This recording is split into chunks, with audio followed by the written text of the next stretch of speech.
Good morning, everybody. This is Todd with the Forex Nitty Gritty Insiders Daily Video. Hope you're having a great day today. The market's treating you well. We've had a little bit of choppy movement, but movement nonetheless, so we're excited about that. Hopefully,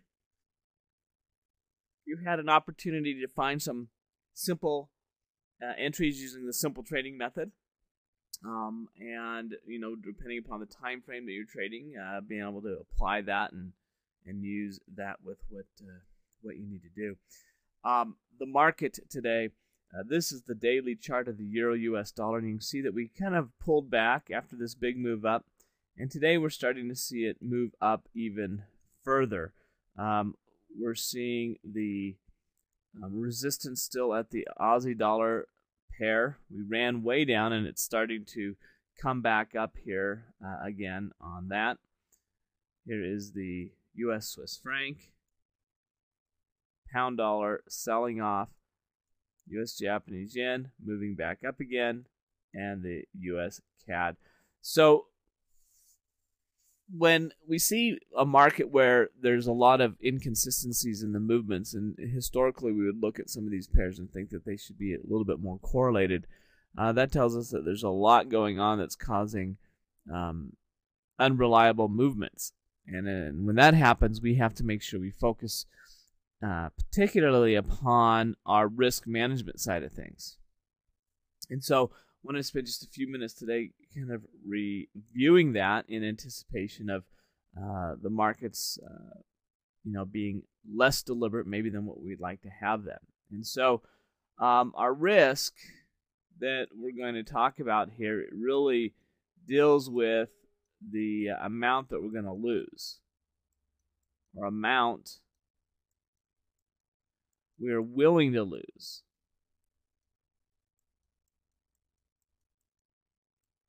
Now, we don't want to lose it, but we have to be the amount that we're willing to lose on any trade or during any particular time with our accounts.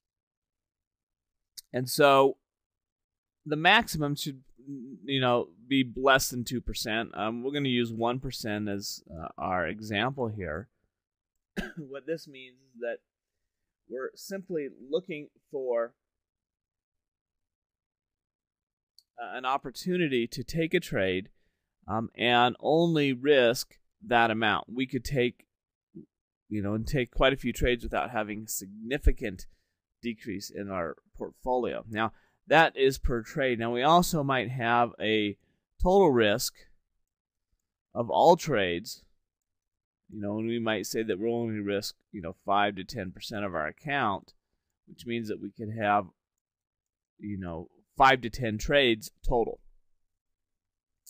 So, if we've got an account that has a balance of $10,000,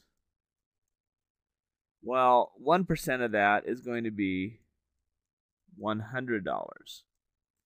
And so we have to say to ourselves that we are willing to lose that amount should it go against us. Or a portfolio risk of dollar-wise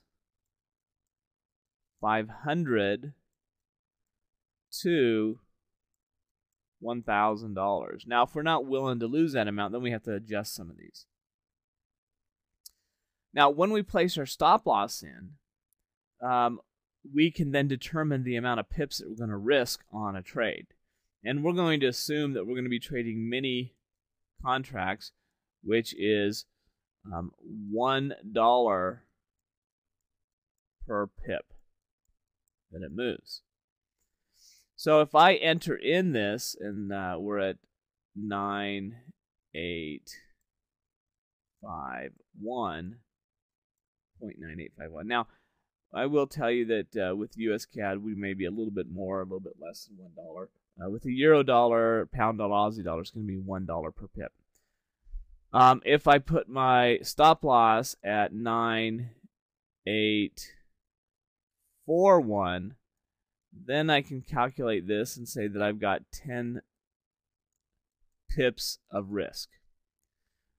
Well, if each pip is worth $1, then I know that my 10 pip stop is going to be, I'm going to lose $10 per mini contract. So I could actually do 10 mini lots